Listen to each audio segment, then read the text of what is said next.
자, 오늘 말씀 함께 보겠습니다. 저희가 누가복음 말씀을 계속 보고 있습니다. 여러분, 인생 가운데 저희가 가장 중요한 것 중에 하나가 복음서의 말씀을 자세히 알아보는 것입니다. 저희가 그를 위해서 마태, 마가, 누가, 요한복음 중에서 이 누가복음을 정하고 지금 보는 중에 있습니다. 교회 내에선 두 가지 얘기가 있는 것 같습니다. 하나는 복음서를 이렇게 꼼꼼하게, 아주 꼼꼼하게는 아닙니다. 아주 꼼꼼하게는 아닌데 이렇게 전반적으로 한번 볼 수 있어 좋다. 이게 끝나게 되면 그래도 복음서에 대해서 내가 한번 공부했다, 들었다, 이를 통해 은혜 받았다, 이 말씀을 통해 기도했다 라고 말할 수 있겠구나 해서 감사하는 말씀이 들리고요. 또 한쪽에서는 이 누가복음이 지금 이제 2장 3장 나갔는데 몇 주를 설교하는 건데 이거 끝까지 설교하게 되면 언제까지 설교하게 되겠어? 우리 1년 내내 누가복음만 들어야 되는 거야? 라고 말씀하시는 내용도 들립니다. 네, 두 가지가 다 맞는 말씀이에요. 그런데 저희 교회의 기초를 세워나가기 위해서 누가복음 말씀은 저희가 끝까지 한번 볼 겁니다. 그리고서 그 다음에 서신서로 옮겨가고 그 다음 구약성경으로 옮겨가고 그런 성경 전체에 대해서 책별로 주일 예배 때는 설교를 하려고 합니다. 여러분, 제가 부전공한 내용이 그 성교학인데요, 성교학 중에서도 이제 교회 성장학, 특별히 죽어가는 교회를 살리는 그런 내용에 대해서 저희 제 지도 교수님께서 전공을 하셨어요. 그 닥터 모리스라는 분이었는데 우리나라에 오셔서 10년 동안 IMB 선교사로, 미국 해외 선교부 파송 선교사로 사역을 하셨습니다. 10년 동안이요. 그래서 그분은요, 딱 대하면 저희 아버지 보는 것 같았어요. 느낌이 한국 사람이에요. 금발의 미국 사람이거든요. 근데 한국 사람이에요. 그리고 그분 말씀하신 내용 들으면 야, 참 대단하시다 그런 생각이 듭니다. 한국말도 아주 잘하는 건 아닌데 좀 하십니다. 근데 이제 이분의 그 내용을 보게 되면 그분이 전문가셨어요. 죽어가는 교회를 어떻게 살려야 되는가 하면서 알려주신 내용이 있습니다. 특별히 미국에는 굉장히 좋은 제도가 있어요. 어떤 제도냐 하면은 교회에서 행정목사님이 계십니다. 담임 목사님 안 하시고 행정목사님으로 끝까지 가시다가 은퇴하신 분들이 계세요. 그리고 원로 목사님들이 계십니다. 이제 연령이 차서 70세 이후에 은퇴하신 분들이 계시는데 이분들이 너무 건강하신 거예요. 은퇴하셨는데 65세 은퇴하셨는데 너무 건강하시고, 행정목사님 70세 은퇴하셨는데 너무 건강하세요, 담임 목사님. 그래서 이분들을 어떻게 할까 하다가 그 교단에서 특별한 프로그램을 만들었습니다. 그게 뭐냐 하면 이 죽어가는 교회를 살리는 그런 프로그램을 만들어서 이분들께 특수 교육을 하고 그분들의 그동안 경험, 사역을 통해서 죽어가는 교회 파송을 합니다. 한 10명 단위로 파송을 해서 그 교회를 살리도록 합니다. 그러면 지역에 따라 죽어가는 교회가 있잖아요. 그러면 그분들이 가서 몇 개월 동안 예배드리고 그 다음에 도와줍니다. 이렇게 해보세요 하는 내용이 있습니다. 그런데 그 중에 가장 중요한 내용 가운데 하나가 성경을 군데군데 뽑아서 설교하지 말고 한 책 단위로, 책별로 설교하라는 내용을 말씀을 하십니다. 그래서요, 그분들의 기준은 이거예요. 부흥하는 교회는 홈페이지 보면 안다 하는 거예요. 홈페이지 보면 뭘 아느냐? 말씀 부분에 들어가서 누가복음 설교 쫙 보면 한 30개, 그 다음 에베소서 설교, 빌립보서 설교, 이렇게 책별로 설교를 한 교회는 반드시 안정되고 부흥을 해왔다고 합니다. 90% 이상이.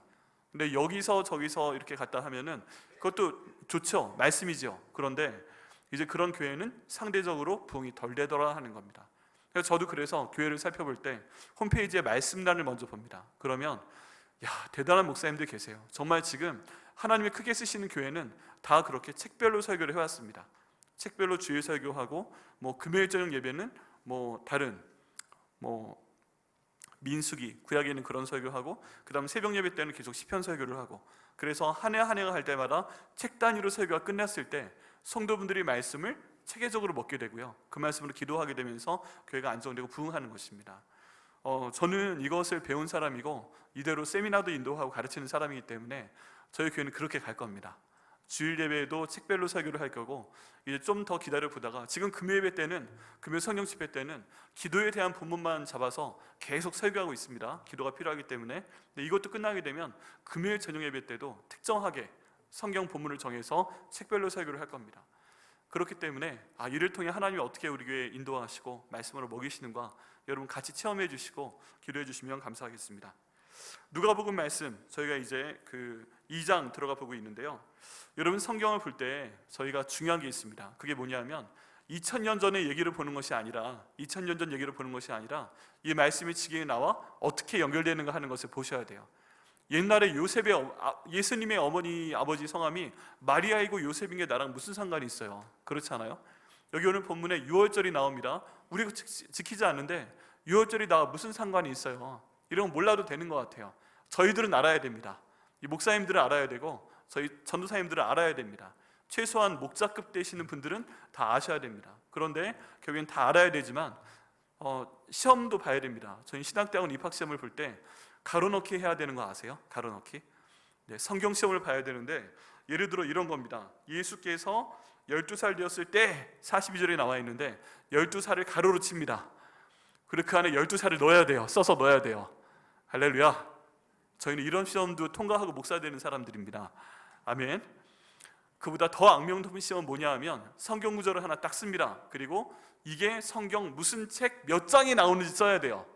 몇 절까지는 물어보지 않아요. 그런데 어떤 책 몇 장까지는 쓸 수 있어야 또 그 시험을 통과를 하게 됩니다.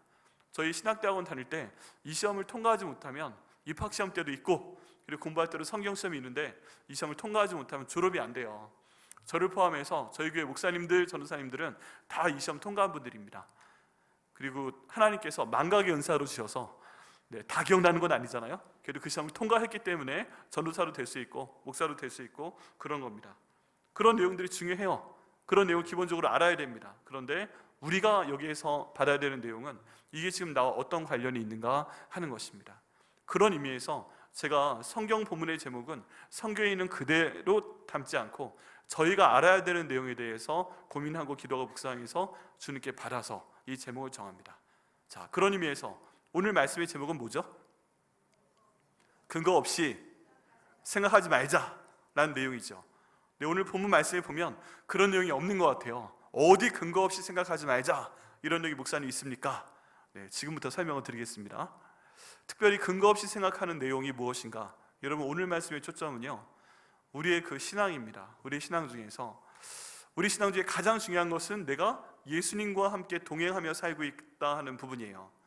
우리 일반적인 생활 가운데서 우리가 반드시 기억해야 될 거, 우리가 항상 그러려고 노력해야 되는 거, 이것은 무엇인가?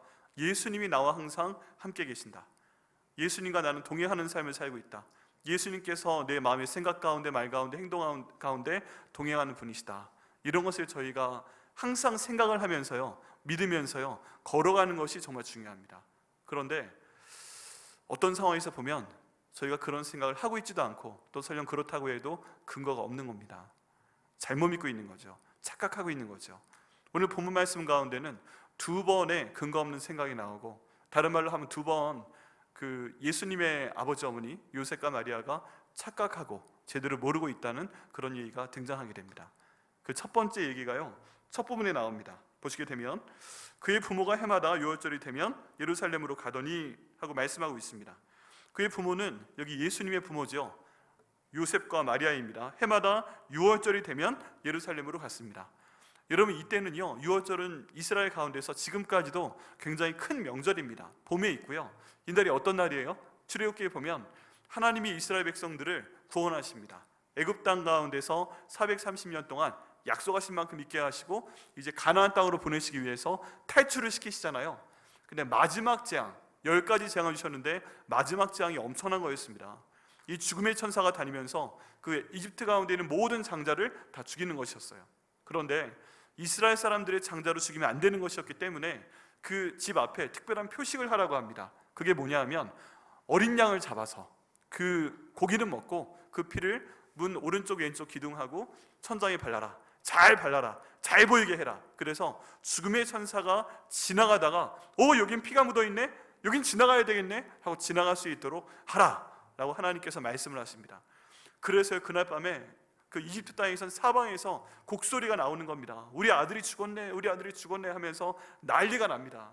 여러분 이게 무서운 사건이었죠. 그런데 정말 감사하게 정말 그 어린 양의 피를 바른 그 이스라엘 족속의 집에서는 한 명도 아들이, 장남이 죽지 않았습니다. 이거 기념하는 날인 거예요. 그리고 하나님도 말씀하셨어요. 너희가 엄청난 복을 받은 거 알아? 내가 너희를 보호한 거야. 내가 너희에게 큰 복을 준 거야. 그러니까 너희는 감사하라. 이 날을 영원히 기념하라 말씀을 하셔가지고요, 그걸 기념하는 겁니다. 그래서 이집트에 있던 그 날을 시작으로 이스라엘 백성들이 2월절을 계속 기념하고 기억하고 또 사랑합니다. 그날 모여서 맛있는 거 먹을 것 같은데 뜻밖의 맛있는 거 먹지 않습니다. 무교병을 먹습니다. 그 이스트가 없는 거예요. 누룩이 없는 건데 일종의 그냥 부풀어 오르지 않은 딱딱한 그런 과자같이 생긴 겁니다. 보통 유교병 하면요, 우리가 제과점에서 먹는 그런 빵이거든요. 부풀어 오른 거. 근데 무교병은 그렇지 않아요. 딱딱해요. 맛이 없어요. 설탕 안 들어가 있어요. 이거 먹으면서 쓴나물을 먹으면서 어린 양을 먹으면서 이 기간을 기념해라 라고 하는 겁니다. 평소보다 못 먹습니다. 평소보다 고생합니다. 그런데 이날을 기념하라 말씀을 하십니다. 근데 이게 이스라엘 사람들한테 엄청난 그 효과가 있었어요. 무슨 효과냐? 하나님이 우리를 구원하셨다 하는 것입니다. 그래서 이때가 되면 많은 사람들이 예루살렘에 가서 유월절을 함께 보냅니다. 여기 있는 요셉과 마리아도 그때 예루살렘에 올라갔다는 것입니다. 근데 여기에서 저희가 좀 짚고 넘어가야 될 게 있어요. 그게 뭐냐면 이 요셉과 마리아가 살았던 지역이 나사렛이라고 말씀드렸습니다. 기억나시죠? 나사렛입니다. 이 나사렛에서부터 지난번에 베들레헴까지 가는데 시간이 얼마나 걸린다고 말씀드렸죠? 열흘 정도 걸릴 수 있다 말씀드렸습니다. 그런데 예루살렘 올라가는 거리도 비슷합니다. 열흘 정도 걸립니다. 네, 열흘 정도 거리고 이 나사렛은 좀 지대가 낮고요. 예루살렘은 산 위쪽에 있습니다. 높이가 달라요. 그래서 예루살렘하고 나사렛하고는 온도 차이가 납니다. 2도나 차이가 나요. 2도. 야, 온도 차이가 2도나 나요. 같은 나라 안에서. 뭐 그럴 수 있죠. 우리도 산에 올라가면 시원하니까. 그 정도의 거리를 또 열흘 갔다가 열흘 오는 겁니다. 근데 오늘 본문에 보니까 매년 갔더라 라고 돼 있어요. 매년 갔더라. 예수님께서 베들레헴에서 탄생하신 다음에 일정한 기간이 지난 다음에 마리아와 요셉이 제일 처음 했던 일이 예루살렘에 올라가서 예수님을 모세 율법에 따라서 정결 예식을 행하는 거였죠. 예수님은 태어나자마자 얼마 안 있다가 예루살렘에 갔습니다. 그리고 오늘 말씀에 따르면 1살 때도 예루살렘에 갔습니다. 2살 때도 예루살렘에 갔습니다. 왜 갔다고요? 유월절을 기념하기 위해서 가는 겁니다. 그리고 요셉만 가는 것이 아니라 그 마을 사람들 중에 있는 같은 친족들도 같이 갑니다. 요즘 우리나라에도 그런 게 있지만 친척들이 함께 이런 행사 때 가면 얼마나 좋아요. 함께 갑니다. 마을 사람들이 함께 갑니다. 매년 갑니다. 근데 여기 있는 사람들이 지금 어디에 사는 사람들이라고요? 나사렛에 사는 사람들이라고요. 나사렛. 이 나사렛은 예수님이 활동하실 때 예수님 출신이 어디야? 어느 동네에 살았어? 물어보는데 나사렛에서 살았는데? 라고 대답을 하니까 별 볼 일 없네! 이런 반응이 나왔습니다. 나사렛에서 무슨 선한 사람이, 위대한 사람이 나온 적이 없어. 별별이 없네. 그 동네는 재정적으로도 힘든 동네고 학교도 변변치 않고 학군도 안 좋아, 뭐 등등 이런 것들 때문에 그 동네에선 개천에서 욕날 일이 없어. 하나님의 사람이 어디 나사렛에서 나와? 아무도 없잖아. 이렇게 평가받는 도시였습니다. 근데 그럼에도 불구하고 이 나사렛에 살고 있는 사람들이 유월절을 기념하기 위해서 예루살렘에 올라간다는 것입니다. 여러분, 이거는요 오늘날로 적용을 해보면 어떤 얘기일까요? 여기 있는 예루살렘 성전을 교회라고 생각을 한번 해보시죠. 그럼 이 교회에 와서 예배 드릴 수 있는 사람들은 어떤 사람들입니까?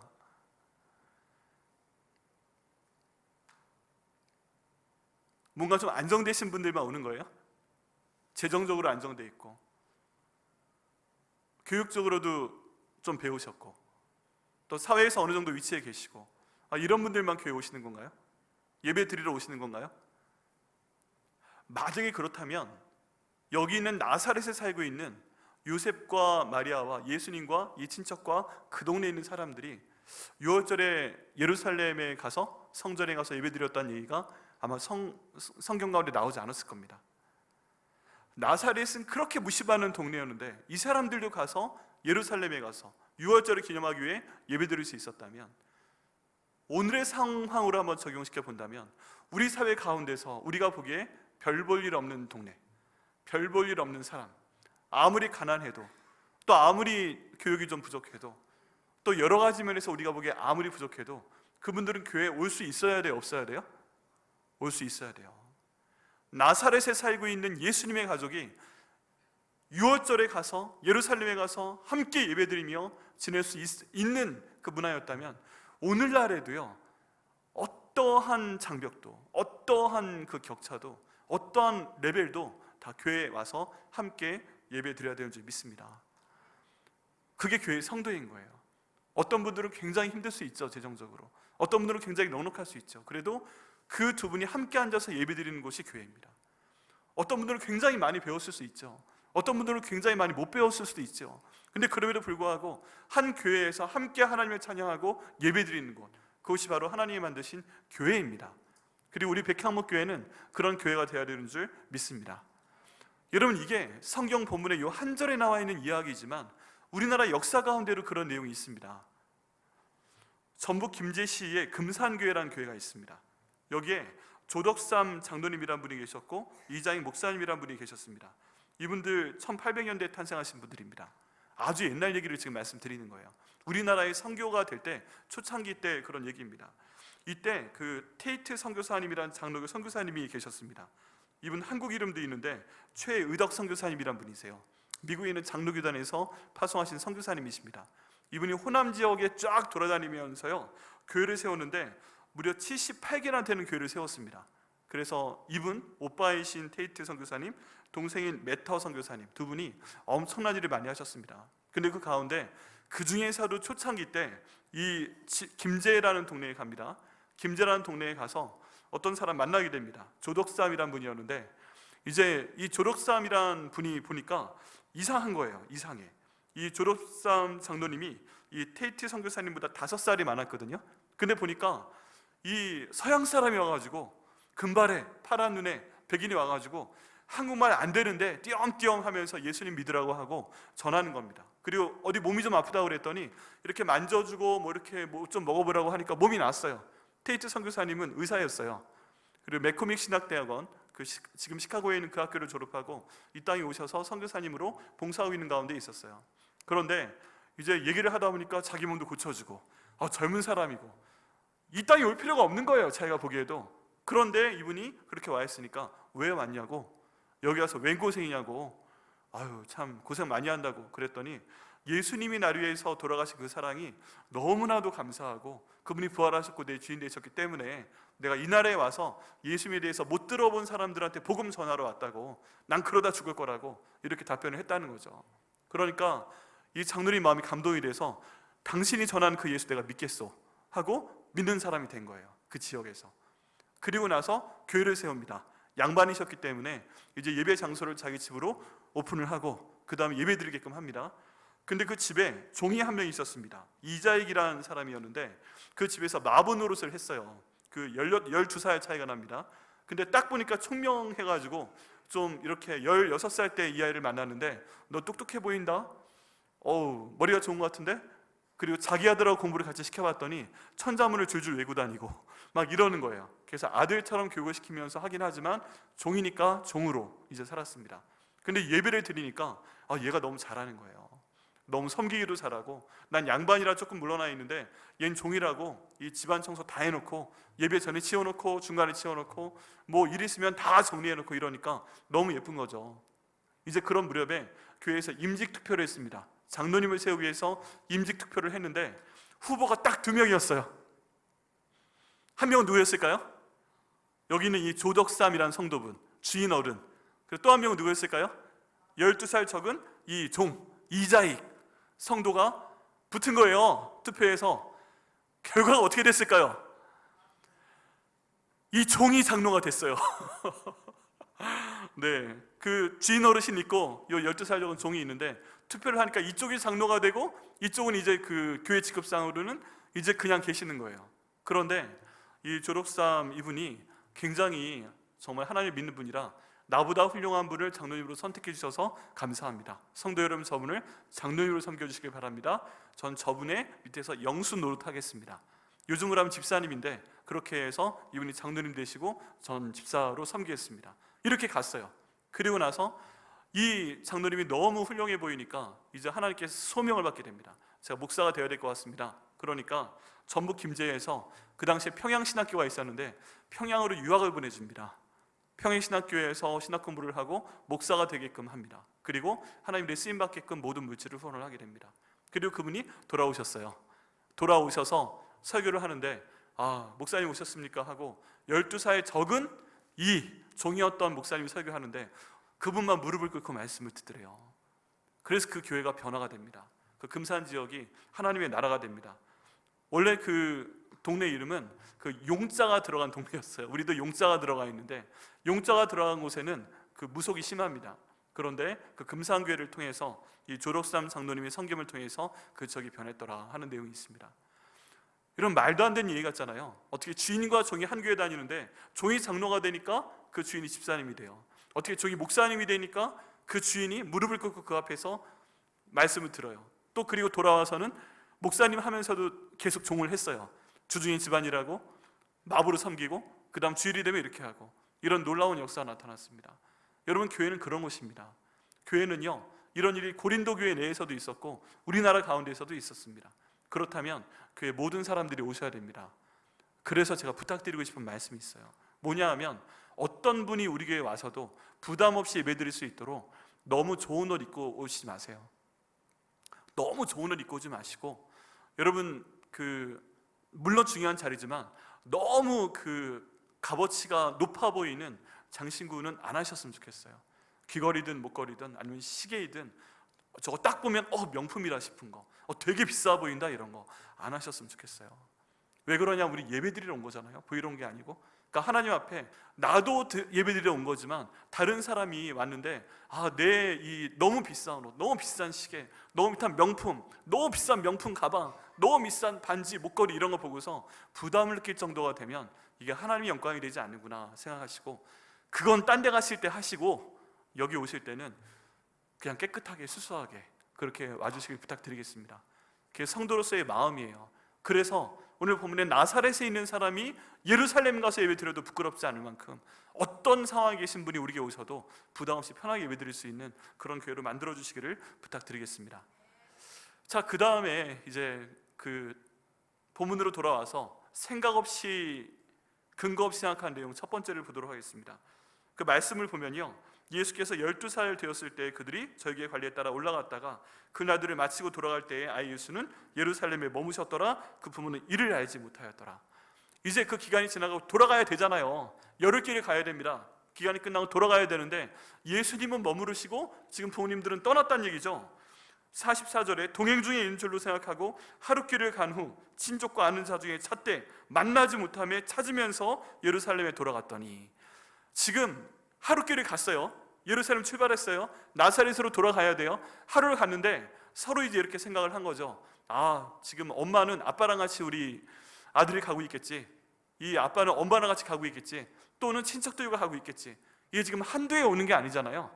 계속 12회째 오고 있는 거예요. 그러니까 그 전에 그랬겠죠. 또 예수님한테 동생들이 있었어요. 성경에 보면 예수님 동생 4명의 이름이 나오고요, 어디에 보면 여동생도 있다고 돼 있습니다. 그래서 천주교에서 보는 그 공동 번역을 보게 되면 여동생도 2명이었다라고 나와 있어요. 그래서 대략적으로 4명의 남동생과 2명의 여동생이 있었다. 근데 예수님이 장남이다. 그럼 엄마와 아빠가 예수님 빼고서도 6명의 아이를 챙겨야 되는 거니까 정신이 없었을 가능성이 있죠. 그리고서 체크리스트를 만들 때, 우리 여행 갈 때 목록표 만들잖아요. 출발하기 전에 목록표 쫙 해가지고 이거 하고 가방에 넣으면서 탁탁탁 체크하고, 그러고 갔다가 또 돌아올 때 용은 따로 있잖아요. 이건 다 먹고 버릴 거 버리고 이거 꼭 챙겨와야 돼, 하나 더 했다가 지갑 속에 넣고 돌아올 때 그거 한번 체크해보고 가져오고 이러잖아요. 지금 무슨 소리를 하는 거예요, 목사님? 여행은 편한 마음으로 갔다가 그냥 다 버리고 오는 거지. 무슨 말씀이세요, 목사님? 그런 분위기인데. 근데 어쨌든 그 목록표에요, 예수님은 없는 겁니다. 엄마 아빠의 목록표에 예수님은 없어요. 다른 거 다 번호 가져가고 밥 먹을 거 그릇 다 챙기고 짐 엿새 다 가지고 있다가 돌아와야 되는데 예수님은 없는 거예요. 왜 그래요? 장남이죠. 여동생 그 애들 4명 보기도 바쁘죠. 그러니까 없었던 거죠. 가다 보니까 있었을 걸로 생각을 했죠. 근데 그게 다 어떤 생각이었다? 근거 없는 생각이었던 것입니다. 근거가 없어요. 짐작이라고 하죠. 영어로는 assume이라는 단어를 씁니다. 그냥 짐작하는 거예요. 때려보는 거예요. 여기에 대해서 무슨 근거로 그런 생각해? 물어보면 그냥 그런 거지 그거 꼭 근거가 있어야 돼? 이럴 수 있는 거죠. 그런데 예수님께서 다른 사람과 함께 갔을 거다, 친족과 갔을 거다, 얼마나 갔을 거다, 여기에 대한 근거가 전혀 없어요. 우리가 보통 갖고 있는 근거는 뭡니까? 내가 눈으로 봐야 되죠, 귀로 들어야 되죠, 냄새를 맡아야 되죠, 맛을 봐야 됩니다, 손으로 만져봐야 됩니다. 그런데 어디에도 예수님이 나와 함께 가고 있지 않으면 내 아내와 함께 가고 있다는 근거가 없어요. 나 갈 테니까 당신이 예수 데려가. 나 갈 테니까 어이 삼촌 당신이 좀 데려가. 동네 아줌마 어이 좀 예수 좀 데려가. 이런 말을 한 적도 없고 들은 적도 없고 약속을 받은 적도 없어요. 근데 다만 습관을 좇아서 짐작으로 가고 있을 거야 라고 생각을 한 겁니다. 그렇게 얼마나 갔다고요? 하루길을 갔어요. 하루길. 예수님 없어진 지 하루가 지나서 알았어요. 하루 가서 어딘가 자겠지 피곤해. 그리고 하루 딱 자고서 일어났든지 아니면 그날 밤 자려고 애들 점호 딱 체크해 보니까 예수님이 안 보이는 거예요. 얼마나 놀랐겠어요. 찾아야 될 거 아니에요. 그러면서 찾아서 올라옵니다. 며칠이 걸렸냐? 46절에 보니까 사흘 후에 성전에서 만난 지. 갈 때는 지금 하루길을 갔어요. 그랬는데 어디 갔지 하고 찾으면서 올라올 때는 3일이 걸리는 겁니다. 3일. 여러분 이게요 저희 삶 가운데 이렇습니다. 처음부터 제대로 된 길을 갔으면 그냥 딱 한 번으로 끝나요. 근데 잘못된 길을 가게 되잖아요. 그럼 최소한 3배 이상의 시간과 노력과 돈이 듭니다. 이 성경으로 보여드리면요 이쪽으로 가야 되는 겁니다. 그러면 이 길로 바로 갔으면 그냥 한 번에 가면 돼요. 그런데 잘못된 길로 갔어요. 잘못된 길로 갔어요. 그럼 어떻게 해야 돼요? 돌아와야 되잖아요. 그리고 그만큼 또 가야 되잖아요. 그러니까 제대로 된 길을 가게 되면 한 번에 가게 되는데 잘못된 길을 가게 되면 갔다가 왔다가 또 가야 된다니까요. 심지어 간 길을 또 돌아왔다가 갔다가 왔다가 그만큼을 또 가려면 3배에서 4배의 시간이 걸립니다. 이게 산술적으로 4시지 여러분 이게요 그냥 4시 아니잖아요. 얼마나 마음이 힘들었겠어요. 얼마나 고통스러웠겠어요. 그러니까 편한 마음으로 간 거랑 우리 아들 어디 갔지? 찾아야지 죽겠네. 이만큼 또 가고 어디 있는 거야 예수야. 우리 아들 잃어버리나? 이런 마음으로 나흘을 다 헤맨 거는 그냥 산술적으로 4배가 아닙니다. 힘든 거죠. 저희가 기도해야 됩니다. 잘못된 길 가지 않도록. 한 번에 가면 한 번에 끝나는데 잘못된 길을 가게 되면 최소한 3배 이상의 시간과 돈과 마음 에너지가 들어갑니다. 근데 이렇게 해서 찾은 거예요. 사흘째 어디 가서 찾았어요? 성전에서 만났어요. 사흘에 성전에서 만난즉 그 선생들 중에 앉으사 그들에게 듣기도 하고 묻기도 하시니 듣는 자가 다 그 지혜와 대답을 놀랍게 여기더라 라고 하면서 성전에서 해피엔딩으로 끝납니다. 드디어 찾았어요 우리 아들. 그런데 여기에서 문제는 뭔가 이 부모님들이 예수님을 까먹고 지냈다는 거죠. 같이 있는 줄 알았어요. 근데 같이 있지 않았어요. 이걸 저희 삶 가운데 이제 적용을 해봐야 됩니다. 이 부모님들은요 예수가 왜 함께 있을 거라고 생각을 했어요? 만약에 질문을 해본다면 그냥 그런 줄 알았어요. 짐작한 거예요. 근거는 없었어요. 왜 근거 없이 그런 생각을 했어요? 그거야 그럴 수 있는 거니까 라고 아무리 목에 힘을 주며 얘기를 해도 근거는 없었던 거예요. 근데 이걸 우리 삶 가운데 적용시켜 봅니다. 여러분 우리가 지금 신앙생활을 하는데 예수님께서 나와 함께 동행하고 계시다 이렇게 생각하고 계십니까? 네, 예수님께서 여러분과 동행하고 계세요? 아멘이세요? 무슨 근거로 그렇게 말씀하세요?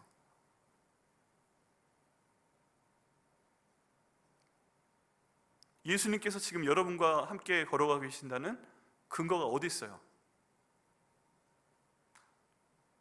바꿔 말해서 여러분이 지금 예수님과 함께 걷고 있다는 근거가 어디 있어요? 없지 않으세요? 짐작하신 거 아니에요? 당연한 거니까 목사님 왜 그런 당연한 질문을 하세요? 오히려 저한테 반문하고 싶으신 분 안 계세요? 근데 가만히 생각을 해보니까 근거가 없지 않아요? 내가 예수님과 함께 동행하고 있는 것도 근거가 없고 내가 눈으로 보고 귀로 듣고 냄새 맡고 맛보고 만져볼 수 있는 근거가 없고 예수님께서 지금 나와 함께 걸어주고 계신다? 이런 근거도 없지 않으세요? 여러분 저와 제 아내가 비슷한 그 놀라운 잘못을 엄청난 잘못을 저지를 뻔했던 적이 있어요. 저희가 유학 가기 전에 저희 영선이가 아들이 2살일 때 이마트에 갔어요. 이마트에 갔는데 차 세워놓고 물건 사고 제가 카트 하나 끌고 저희 아내가 아들 들어가 있는 그 바구니 넣고 그 다음 갔어요. 열심히 장을 봤어요. 그날따라 장을 좀 많이 봤던 것 같아요. 네, 주일날 장을 보게 되면 많이 봅니다.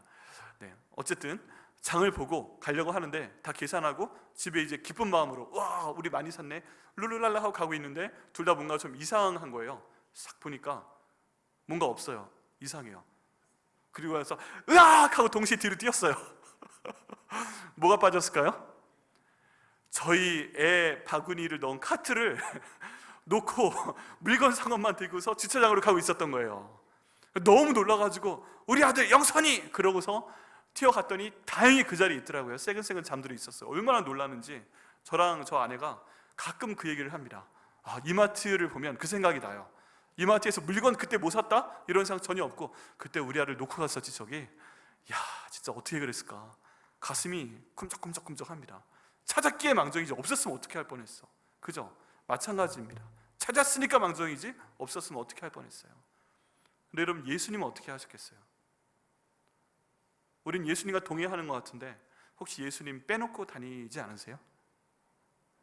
예수님 우리와 함께하고자 하시는 것 같은데 우리가 예수님 빼놓고 다니는 경우가 많이 있습니다.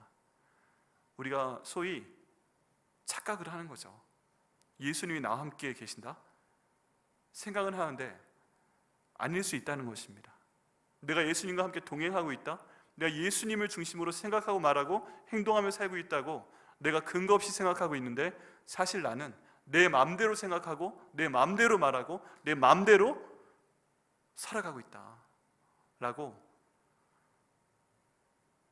당연한 것인데 우리가 착각하고 있다는 것입니다. 중요한 일이 많이 있죠. 돈 얼마나 중요합니까? 그런데요, 돈을 중요하게 여기는 건 근거가 있어요. 근거 있는 생각이에요. 우리 맨날 돈 써야 되잖아요. 현금을 쓰든 아니면 신용카드로 쓰든 아니면 맨날 우리가 받는 게 고지서잖아요. 미국에서는요, 그 고지서 받는 거 정말 힘들어합니다. 한국 사람은요, 그걸 빌 받는다고 하거든요. 내가 빌만 받으면 내가 빌빌대 이런 얘기해요. 이해가 되셨어요? 네. 그 고지서가 영어로 빌이거든요. 그런데 이것만 받으면 난 그냥 막 힘이 빠져. 빌빌대 이렇게. 한국 사람들 그런 농담합니다.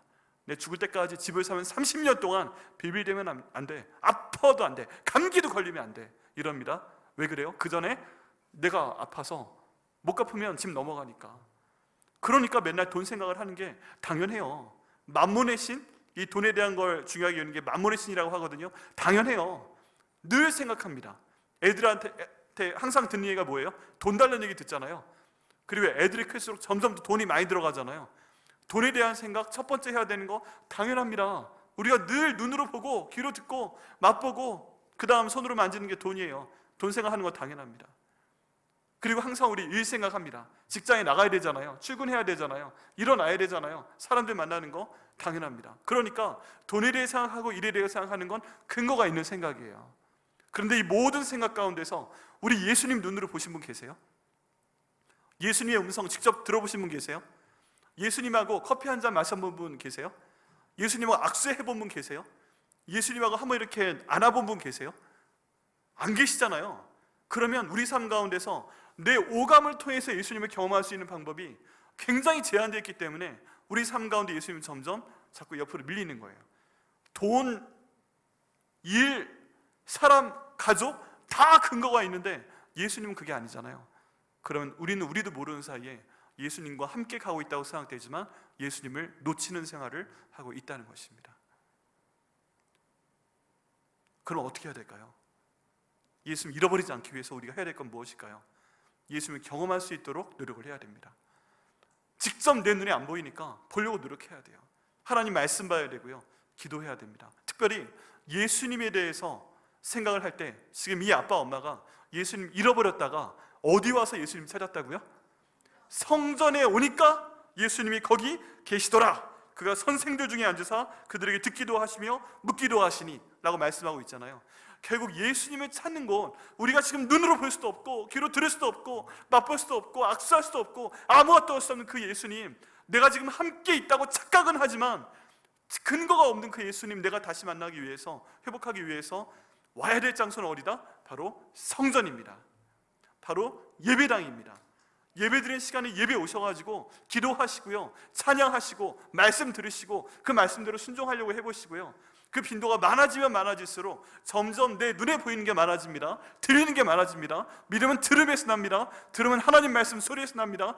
교회에 와서 그런 분들과 함께 예수님에 대한 얘기를 나눕니다. 기도했더니 응답받았다는 얘기를 하게 됩니다. 커피를 함께 마십니다. 여기에서 함께 울어줍니다. 함께 웃어줍니다. 그리고 함께 손잡고 기도합니다. 이런 것들이 점점 내 삶 가운데, 교회 가운데 들어와서 체험이 될수록 예수님께서 우리 삶 가운데 함께 하신다는 근거가 생깁니다. 우리가 그 근거를 만들기 위해서 교회에 와야 되는 것이고 예배 드려야 되는 것입니다. 이제 돌아오는 주 화요일부터 금요일까지 온 세대, 다음 세대 새벽 예배가 있는데, 여러분 자녀가 있으셔도 나오시고 반드시 나오시고, 자녀가 없으시면 혼자라도 나오세요. 근거를 만들어야 됩니다. 내가 예수님과 함께 가고 있다. 내가 예수님과 동행하고 있다. 예수님께서 나와 함께 계신다. 그럼 그 예배 시간에 저한테 말씀하여 주시옵소서 하는 마음으로 성전으로 나오실 때 우리 주님께서 우리와 동행하고 계시는 그 근거를 우리에게 주실 것을 믿습니다. 여러분, 저희가요 똑똑합니다. 우리가 어리석지 않습니다. 다 자부심이 있지 않으세요? 나름대로 내가 지금은 좀 몰라도 예전엔 똑똑했어, 그런 말씀 하시잖아요. 근데 똑똑한 우리들이 보이지 않는 하나님을 어떻게 믿어요? 똑똑한 우리들이 이렇게 한 손도 잡아볼 수 없는 예수님을 어떻게 믿어요? 저 앞에 있는 목사 이상한 사람인 것 같아. 지도 못 봤으면서 믿으래. 보이지도 않는 걸, 만져지지도 않는 걸. 여러분, 여기에 대해서요 딱 한 가지 저희가 드릴 수 있는 말씀이 있어요. 그게 뭐냐면, 예수님의 이름으로 기도했을 때 예수님께서 하나님께 말씀드리시고 하나님께서 그 기도에 응답해 주신다는 겁니다. 결국에는요, 예수 믿는 사람들이 어떻게 믿게 되는가? 내가 기도했는데 응답해 주실 때 그 응답 보고 믿게 되는 거예요.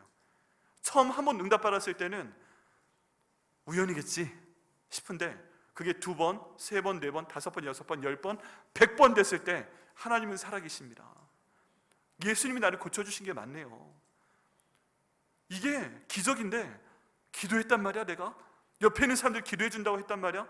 근데 이게 됐단 말이야? 이거는 기적이야. 이건 하나님밖에 없네. 그러면서 미뤄지는 겁니다. 여러분, 성전에 오셔가지고 그 예배 드리실 때, 그 말씀 들으실 때, 그 말씀 가운데 순종하실 때 이런 근거를 저에게 주시고, 근거 가운데 저희가 생각하고 믿고 행동하게 하시고, 하나님이 동행하시는 그 역사가, 예수님께서 동행하시는 역사가, 성령 하나님께서 함께 하시는 역사가 우리 삶 가운데 나타나게 하실 줄 믿습니다. 그래서요, 힘을 내서 교회에 오셔야 됩니다. 힘을 내서 예배 참석하시고요, 힘을 내서 이 자리에 와서 기도하시고요, 이 자리에 와서 간증하시고요, 그렇게 하세요. 그때 하나님께서 근거를 주실 줄 믿습니다. 그런 의미에서 이 성전은 굉장히 중요합니다. 여러분, 예수님께서 성전을 기도하는 집이라 말씀하셨고, 예수님이 성전을 사랑하셨습니다. 예수님께서 어떤 지역에 가시면 제일 먼저 가는 곳이 회당이었습니다. 우리말로 하면 교회였습니다. 기도하셨습니다. 말씀 읽으셨습니다. 그 회당은 사랑하셨습니다. 요즘도 마찬가지입니다. 우리가 회당은 아니지만 교회는 하나님이 주신 성도들이 모이는 공간입니다. 그러면 우리의 모임이 백향목교회가 맞지만 이 건물도 백향목교회가 많습니다. 그러면 나로 하여금 이 백향목교회 건물에서 예배드리게 하신다면 이 건물도 우리는 소중히 여겨야 돼요. 요즘에 어떤 분들이 강조하느라고 교회는 건물이 아닙니다, 두세 사람이 모인 그 모임이 바로 교회입니다 말씀하고 있지만, 구약 성경에 보면 성전도 하나님의 교회이고, 솔로몬의 성전이 완성됐을 때 하나님이 기뻐하시며 내가 여기 있겠고 이 곳에서 예배드리는 그 모든 예배, 이 모든 기도를 내가 응답하겠다라고 말씀하신 곳이 바로 건물된 성전입니다. 그러면 우리에게 주신 이 아름다운 백향목교회 성전도 저희가 보존해야 돼요. 가꿔야 돼요. 더러운 거 있으면 깨끗하게 해야 돼요. 만약에 좀 칠이 필요하면 칠을 해야 돼요. 뭔가 고장난 곳이 있으면 고쳐야 돼요. 빨리 고쳐야 돼요. 왜? 하나님이 거하시는 성전이니까. 왜? 우리에게 주신 성전이니까. 그게 또 다른 성전의 정의입니다. 그렇게 해서 성전에 와서 토요일에 청소하시는 분들 너무 감사합니다. 그런데요, 여기에 하나님께서 특별한 은혜 주십니다. 가끔 제가 내려와서 봅니다. 어떤 분들이 청소하시나. 그럼 목원들이 한 분도 안 오셨어요. 여러 가지 이유 때문에 목원들이 한 분도 안 오시고, 목자 한 분이 나는 목자니까 간다 하고 오셔가지고 여기 막 청소기 밀고 계시고, 쓰레기 청소하고 계시고, 화장실 청소 혼자 하고 계시고, 얼마나 감사하고 죄송한지 모릅니다. 그런데 저는 믿습니다. 주님의 전을 청소하시는 지금 이 시간, 저분의 노력, 그 모든 것들을 하나님이 받으시고 하나님이 특별한 복을 주실 거라 믿습니다. 왜 그래요? 하나님의 성전이니까. 이렇게 성전 가운데서 청소하고 성전에서 뭔가 고치고 성전에 필요한 거 있으면 뭔가 이거 보충해 놓고 이렇게 할 때 하나님의 은혜가 그분에게 더 크게 임하실 줄 믿습니다. 그건 역사적인 증거로 나타나 있는 거예요. 주님의 성전 갖고 와야 됩니다. 여러분, 저희 백향목교회 사랑해 주시고요, 눈에 보이는 사람이 하면 됩니다. 이게 부족해 보이네? 그럼 그거 하시면 되고요. 밑에 이렇게 뭐 쓰레기가 보이네? 그거 주워가지고 넣으시면 되고요. 이 벽이 되게 더럽네? 그러면 청소해 주시면 되고요. 페인트칠 해주시면 되고요. 나 혼자 못하겠어, 우리 목장 같이 합시다, 한번 해보시고요. 이건 교회적으로 해야 된다, 그럼 건의해 주시고요. 그렇게 해서 교회를 저희가 사랑하며 나갈 때 우리도 감사하고, 새로 오신 분들도 이 교회는 16년 돼서도 관리가 잘 됐네, 이렇게 감사하며 저희 예배 드릴 때 하나님께서 안정되게 하시고 부흥되게 하시는 그 복을 주실 걸 믿습니다. 두 번째, 또 생각 없이 말한 내용이 있습니다.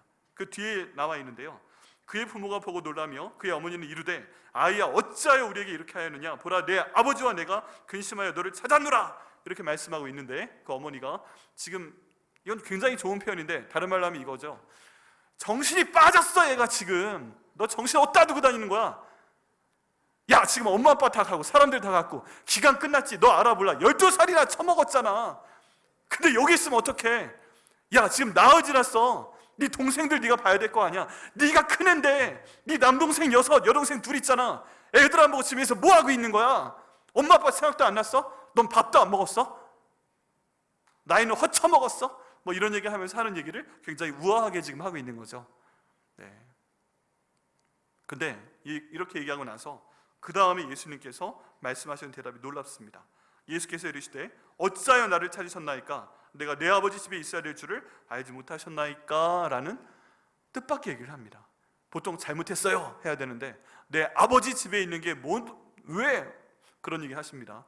제가 가만히 보니까 개인적인 생각인데 학자 중에 그런 얘기 한 사람 없어요. 지금 예수님 몇 살이라고요? 12살. 12살 무섭습니다. 할렐루야.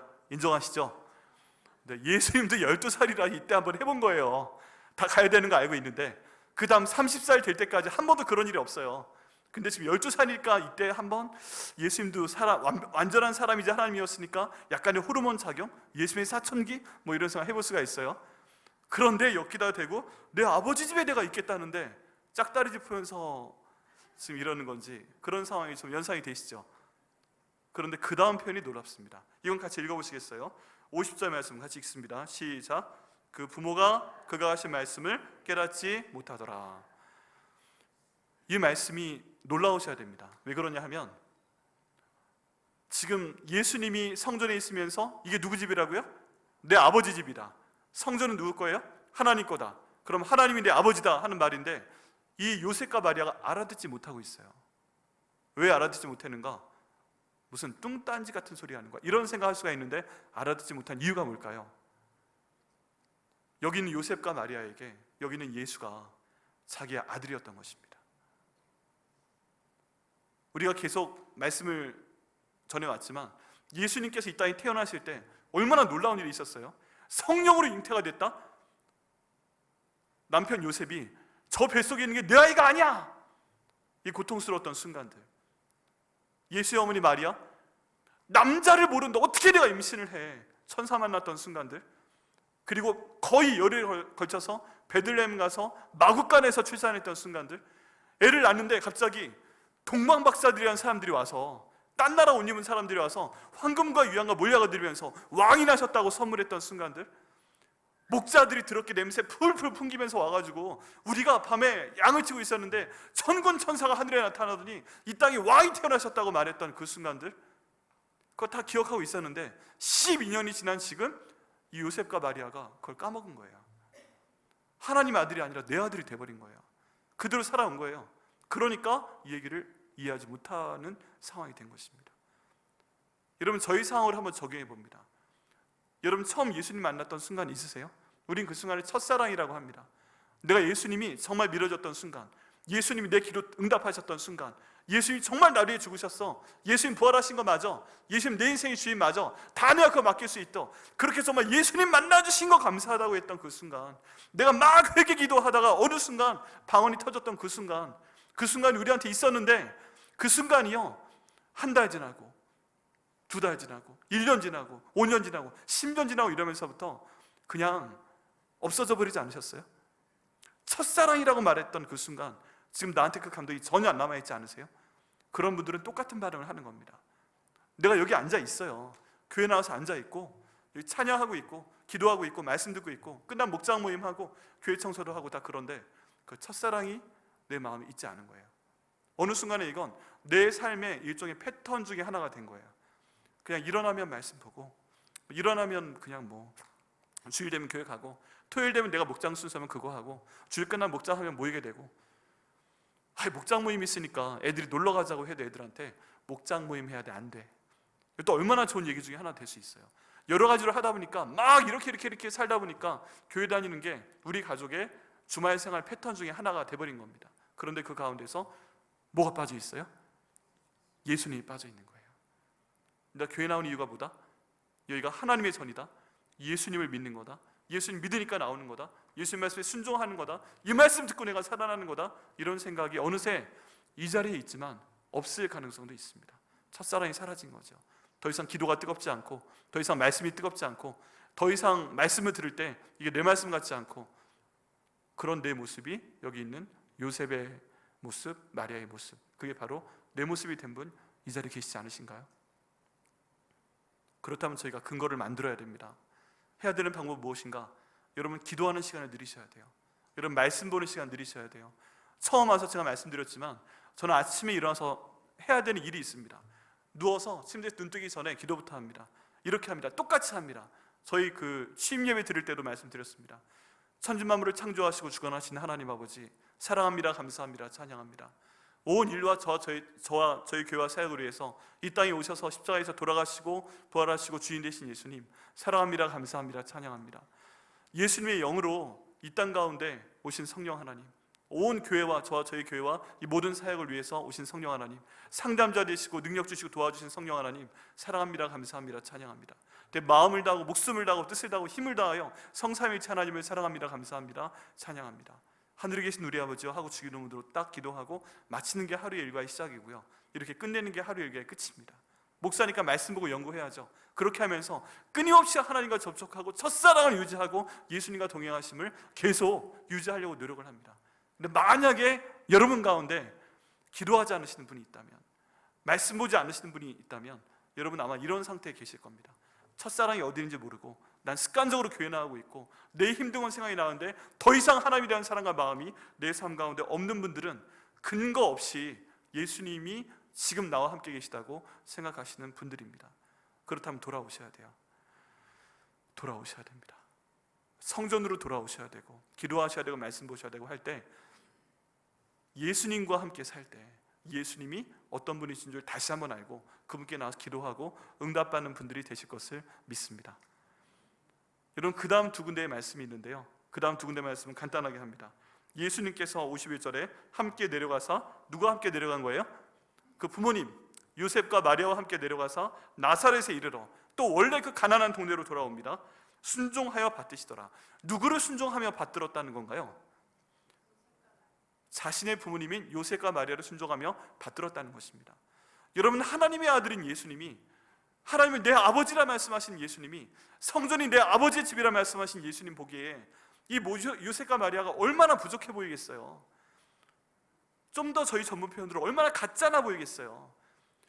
그 탄생의 순간을 까먹고 12살 되었다고 모든 걸 까먹고 살고 있는 이 요셉과 마리아가 얼마나 어리석어 보이겠어요. 불편해 보이겠어요. 근데 그럼에도 불구하고 하나님이 내게 주신 아버지 어머니니까 순종하며 받들며 살았더라 라는 표현이 여기 나와 있습니다.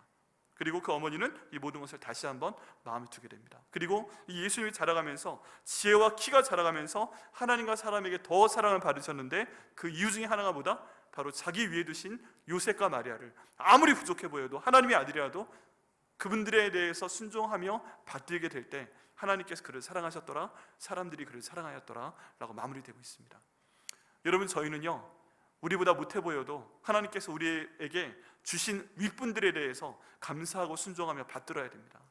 특별히 우리 부모님들, 여러분 가면 갈수록 우리가 얼마나 잘났습니까? 우리 부모님이 어렸을 땐 커 보이다가 크면 클수록 우리 아버지가 연약해 보이고 우리 어머니가 연약해 보이고 막 그러잖아요. 근데 그럼에도 불구하고 우리가 예수님보다 나은 사람이 아닌데도 불구하고 그분들을 우습게 여기면 안 됩니다. 아버님, 어머님은 하나님이 내게 주신 분들이라면 그분이 연세가 드셔도 병들었어도 가난해져서 이제 내가 용돈 드려야 되는 상황에 가도 우리는 하나님이 주신 분들이기 때문에 그분들과 함께하며 그분들을 순종하며 받들어야 될 줄 믿습니다. 왜 그래요? 예수님이 하신 게 거기 때문에 그래요. 설령 엄마 아빠가 예수님을 안 믿는 분들이라도 순종하며 받들어야 돼요. 예수님이 그러셨으니까. 그때 하나님께서 이분들에게 더 많은 사랑을 주신 것처럼 그렇게 될 줄 믿습니다. 오늘 댁에 가셔가지고요, 이거 애들한테 보여주세요. 말 안 듣는 자녀들, 많이 큰 자녀들, 어린애들한테 예수님도 아빠 엄마 받들고 순종했대, 넌 어떻게 할 거야? 라고 물어보시고, 안 되면 용돈으로 좀 꼬시고, 성경 말씀을 지켜야 네가 복을 받으니까 이거대로 해! 말씀하시고, 전에 민수기 말씀 제가 말씀드릴 때 해드렸지만 엄마 아빠에게 불순종하니까 돌로 때려 죽이라고 돼 있던데 그것도 한번 찾아서 보여주시고 하면서 이대로 가야 되는 거야 보여주실 때 가정의 질서가 잡히고 애들이 커서 돈을 많이 벌어도 하나님께서 버릇있게 만들어주시고 또 그 가정에 하나님의 은혜와 질서가 세우도록 해주실 것을 믿습니다. 가정의 질서가 이렇게 잡혀야 되는 거고요. 또 하나는 교회 가운데로 질서가 있어야 됩니다. 여러분 특별히 여러분 목원 아니면 목자 둘 중에 하나시잖아요. 우리 목자님들을 잘 섬겨주시길 부탁드리겠습니다. 여러분 목자 되는 거 힘듭니다. 목자 되는 거 싫습니다. 진짜 마지못해 목자 하실 수 있는 분도 있어요. 정말 하기 싫어요. 여러분 같은 목자 하고 싶으시겠어요? 안 해도 돼요. 근데 하시는 거예요. 섬겨주시는 거예요. 그러면 내 위에 나의 양을 목자로서 두신 분이라면 목원들은요 그분들을 섬기셔야 됩니다. 오늘 본문 말씀대로 그분들을 순종해 주셔야 됩니다. 우리 목자님하고 받들어 주셔야 됩니다. 그 목자님이 나보다 못해 보이는 게 있어요. 돈도 적어 보일 수 있고, 그리고 나보다 건강도 못해 보일 수 있고, 나보다 직업도 그래 보일 수 있고, 나보다 돈도 없어 보이고, 나보다 못 배운 것 같고, 설령 내 목자가 그래 보여도 예수님이 그러셨으니까, 내 목자로 하나님이 임명하셨으니까 내 목자 내가 잘 섬기겠습니다. 잘 받들겠습니다. 이렇게 될 때 하나님의 교회 질서가 잡히게 됩니다. 우리 가운데 목원 되신 분들, 우리 목자님에 대해서 이렇게 순종하며 받들어 주실 걸 믿습니다. 또 하나 제가 감사드리고 싶은 것은 이 자리에 빗들어 감사를 드립니다. 제가 우리 교회 온 지 이제 1년 8개월 됐는데요, 참 부족하고 연약한 담임 목사인데 또 저희 가족인데 많이 기도해 주시고 이렇게 순종해 주시고 또 받들어 주시고 많이 도와주셔서 저희가 여기에서 목회하며 살아가고 있습니다. 이 자리 빌어서 진심으로 감사를 드립니다. 여러분 보시기에 많이 부족한 목사이지만 또 여러 가지 지혜도 부족하고 때로는 생각이 짧은 것도 있고 여러 가지 어려운 것들이 많이 보이시지만 많이 안 맞지만 그래도 순종해 주시고 받들어 주시는 그 사랑, 그 은혜 항상 감사하고 있습니다. 그리고 부족하지만 이를 통해서 제가 부족한 것, 이 모든 것들은 하나님께서 또 다른 은혜로 채워주실 것을 믿습니다. 이렇게 가실 때 하나님 보시기에 이 예수님과 마리아와 또 요셉이 하나님 보시기에 사랑스러웠던 것처럼 저희가 이렇게 이제 근거 있는 하나님에 대한 생각을 하고 말씀 보고 기도하며 노력하고 또 나보다 부족해 보이는 사람이라도 나의 목자를 순종하고 받들고 또 교회에 있는 또 다른 하나님의 리더십을 순종하고 받으실 때 하나님께서 정말 사랑스러워하시는 저와 우리 백향목교회가 되게 하실 걸 믿습니다.